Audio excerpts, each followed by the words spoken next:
I canceled my Netflix again. I canceled my Netflix again because I wanted more time to myself in life.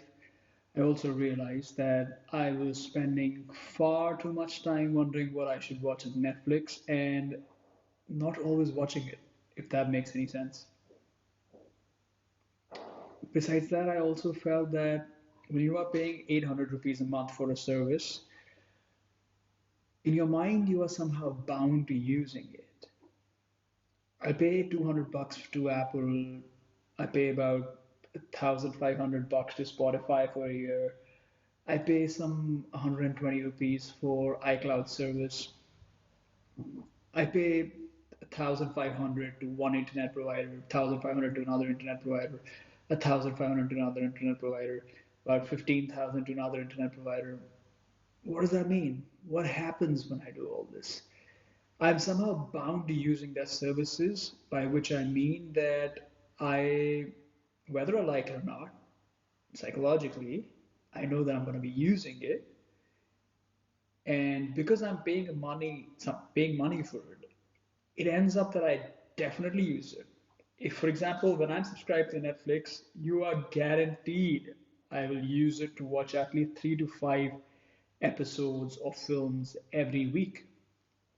And you keep on getting these new messages saying that, hey, we're out with a new film, we're out with something new, but it really adds no credence to your life situation, and it doesn't add any value to your life. And what happens with these subscription services is that you are somehow bound to them. For example, you may have studied the Amazon model of Amazon Prime. Amazon Prime charges you just about 1,000 2,000 rupees per month per year for their Amazon Prime subscription. What happens then is that the customer feels that, hey man, I've paid 2,000 bucks to this guy to get free shipping, so I might as well use it. You know that old school mentality which your parents raised you with, which you were born with, and which you often believe in? That I have this, so I must use it. I must get my utility out of it. But sometimes this very logical reference to utility and thereby its usage can be a deterrent to your time. The time element is lost, the cost element is lost. When I know that Amazon is having a Prime Day sale, I think to myself, what do I really need, man? Oh, wait, I don't know what I need. Let me go to the web page and see what has 30% off or better 50% off. So, what happens next? You go ahead and you end up purchasing something which you never really wanted in the first place, but because you got a great deal on it, now you own it. It could be a sofa, it could be a mattress, it could be something as irrelevant as a glass or a Bluetooth speaker, which costed just 1,000 bucks. But now what's happening? You are the owner of a device which you're not really going to use. And if you don't have a device of that kind, you lived all your life, assuming you're my age, you lived all of those many years knowing that you don't really need it, but now you do. So that's the psychology which these guys prey on. All of these subscription model companies, be it Netflix, be it Amazon, be it Gmail. So Google also gets a bunch of my money every year for their Gmail service. What they did is that they gave a certain amount of free GB usage to me every month, and then it turns out that I ran out of Gmail space. Now I am obliged to have this because I'm used to the service. It's a different model, but it's lesser of the evils, if I can say that. Going back to Netflix, it wastes your time. You end up watching things you don't even know whether you like or not.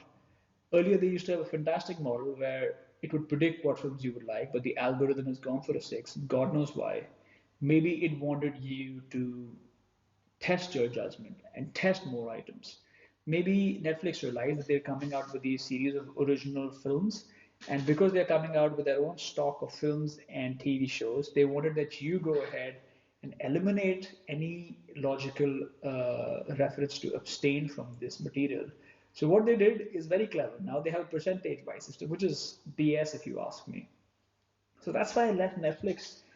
I didn't leave it because I was paying 800 bucks for it. That's not the only reason. That is a reason, but that's not the real reason I left Netflix. I left watching Netflix because I missed having time to read in my life.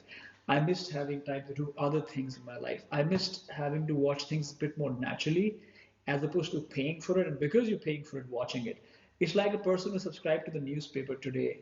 And it's like your parents. They are so used to reading the newspaper that they feel this is the everything of information. And because if our children don't do it, there's something wrong with them.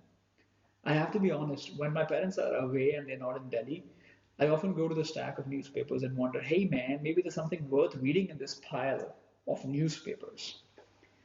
But again, I think it's just a matter of conditioning and what you really think about it.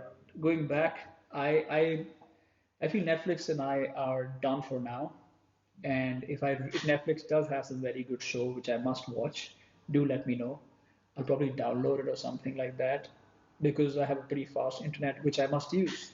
You see, I just gave you an example of the two traps of subscribing to a subscription. And guys, I think if you want to save a couple of rupees or a couple of dollars, you must understand that the lesser subscription and monthly costs you have, the better for you. If you are considering buying a car on EMI, don't do it, my friend. Just don't do it. Just use Uber to go everywhere, but don't buy a car. If it's your first car, you're already behind the curve. So don't do it. I don't recommend buying a car in today's time. I don't recommend becoming a slave to a monthly payment for something. You will stop appreciating the car after, let's say, 4 months or 6 months or a year, but your EMI will still be due for 4 years.